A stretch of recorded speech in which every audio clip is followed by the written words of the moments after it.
Hello everybody, you're welcome back again to the Reggae Appreciation Society. It's impossible to list the greatest reggae artists of all time without mentioning the great Buju Banton. Mark Anthony Myrie would grow from a teenager that begged to freestyle at sound system gigs to the sensation that broke records set by Bob Marley and other greats in a few years. By 1994, he was already one of Jamaica's most successful artists, just 2 years after releasing his monster debut album, Stamina Daddy, and was celebrated as Dancehall's Rudeboy Crown Prince. His follow-up album, Mr. Mention, had become the biggest selling album in Jamaican history, not to mention that it would enter the history books for the most #1 singles in 1 year. And to cap all these huge achievements, his third album, The Voice of Jamaica, had rocketed into the US R&B and hip-hop charts. Like dancehall icons before him, he followed the same template of making bold and bouncy music with lyrical content that was loaded with slackness in the form of violence, sex, and romance. This combination, ably powered by exquisite instrumentals and production courtesy of his studio and label, Penthouse Records, had brought him to the top of the dancehall food chain. He had conquered Jamaica and was boldly sweeping into the international markets and charts. He had even been featured on a track with US rappers Tupac and the Notorious B.I.G. titled Running from the Police. But by the end of 1993, a series of tragedies that would occur over the course of 1 year would spark a spiritual awakening in Buju, alter the trajectory of his career, and cause a major ripple in the fabric of Jamaica's music industry.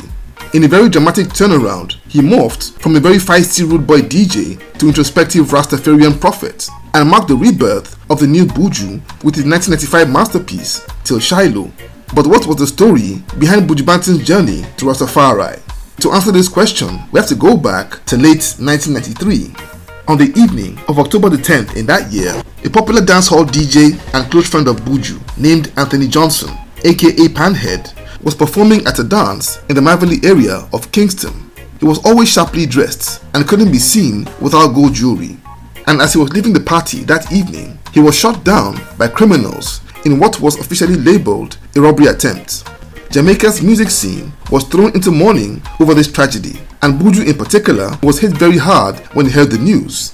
At the time, he was on tour in Japan and had just gotten off the stage after a performance when, during a phone call to Jamaica, he was told the sad news that Panhead was no more.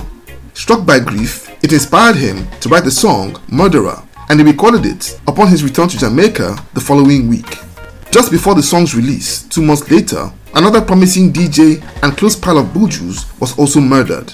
Patrick Thompson, aka Dirtsman, older brother of dancehall icon Papa San, was killed by 4 gunmen on the 21st of December, just as he was on the verge of an international career breakthrough, as he had just signed a recording contract with US-based label BMG Records. Buju would perform the song Murderer for the first time at that year's edition of the Sting Festival, then Jamaica's most important dancehall event.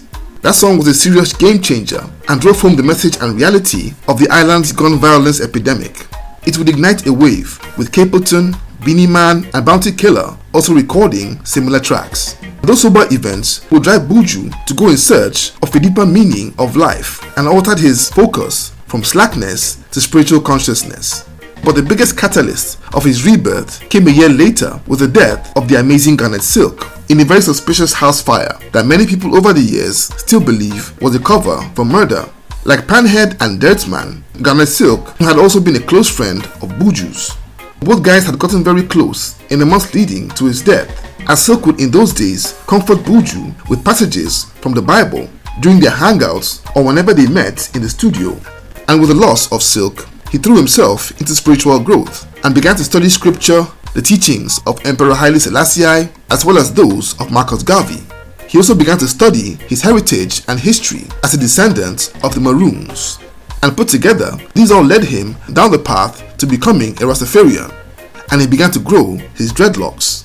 The internal transformation in Buju inevitably began to impact the music he was making and smoothed out the rough edges which had been the hallmark of his previous material. It had been almost 2 years since the release of his last album, The Voice of Jamaica, and he was now ready for a new project heavily powered by his new consciousness.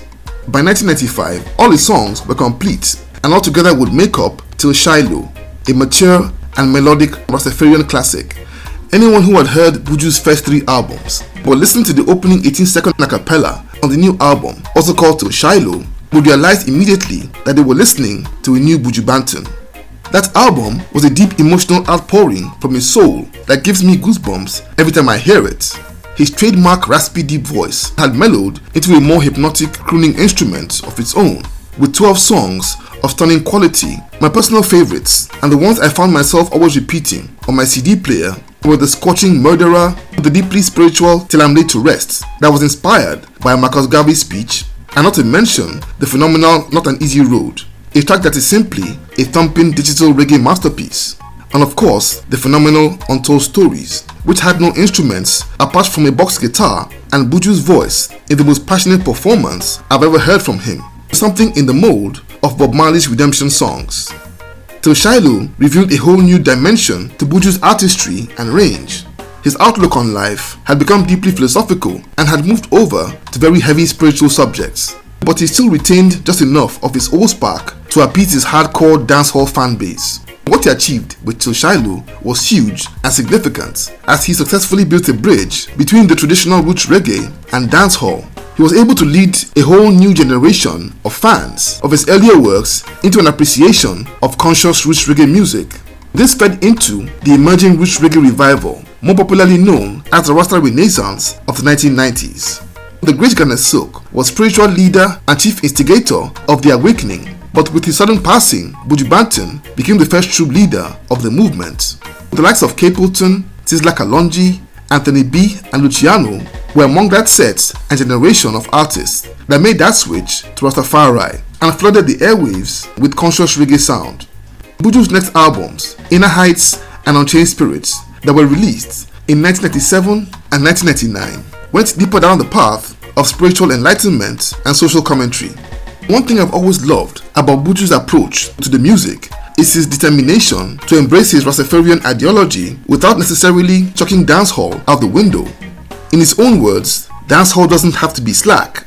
This musical platform that he's built has been embraced by newer artists over the years, like Chronix and Protege, 2 artists that you can't easily put in a box of either roots or dancehall. They are simply reggae artists.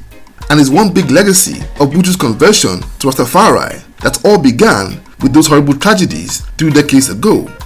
When asked in a recent interview about his biggest achievements and fondest memories of his long career, he ignores the tens of millions of records sold or even his Grammy or nominations, but names the reinjection of spirituality into reggae music as his most cherished and important achievements. And when you look at what he's achieved since Til Shiloh, it's really hard not to agree.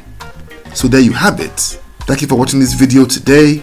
Please leave a like, subscribe, and until next time, God bless.